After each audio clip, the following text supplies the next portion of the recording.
তোমাদেরকে তো আমি সবসময় বলেই থাকি এই যে আমার ছোট্ট ছোট্ট দুটো সন্তানকে একসঙ্গে বড় করা, তাও আবার একা হাতে একার ঘরে। তার জন্য তো অবশ্যই তোমাদের দাদাভাইয়ের সাপোর্ট তো সব সময় মানে বিরাট অবদান। আর তার সঙ্গে কিন্তু যার সবথেকে শ্রেষ্ঠ অবদান সেটা হলো এই যে আমার বড় সন্তান মিকির।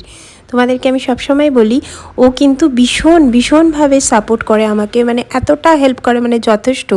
ওর বয়স আন্দাজে ও অনেকটাই চেষ্টা করে।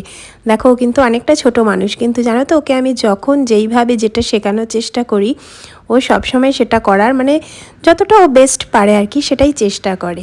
তো দেখো এখন বেশ কিছুদিন ধরে দেখছি ও নিজে নিজেই বলছে, মা আমি কি আমার ইউনিফর্মগুলো সক্সগুলো নিজে নিজে পরবো? আমি বললাম হ্যাঁ তুমি চেষ্টা করো, লাস্টে আমি ঠিকঠাক করে দেবো। কেন, ও তো খুবই ছোট, অতটা পারফেক্টভাবে পরতে পারবে না।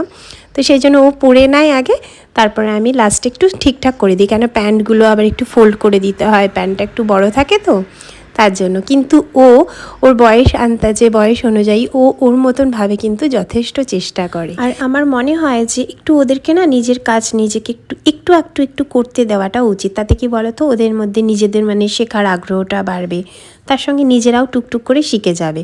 ধীরে ধীরে তো ওরা বড়ও হচ্ছে, তাই না? আর বেশ অনেকটা দিন পরে মিকিকে আজকে আমি সকালবেলায় স্কুলে ছাড়তে গেছিলাম, না তো ওকে তোমাদের দাদাভাই আর ওর মা নাই মানে শর্মি ছেড়ে দিয়ে আসে বেশিরভাগ। তো আজকে দিতে গেছিলাম। আসার সময় বেশ অনেক দিন পরে বান্ধবীদের সঙ্গে দেখাও হলো, একটু টুকটাক অল্প সময়ে গসিপ করে আসার সময় এই যে ঠাকুরের ফুলটা নিয়ে একেবারে চলে আসলাম।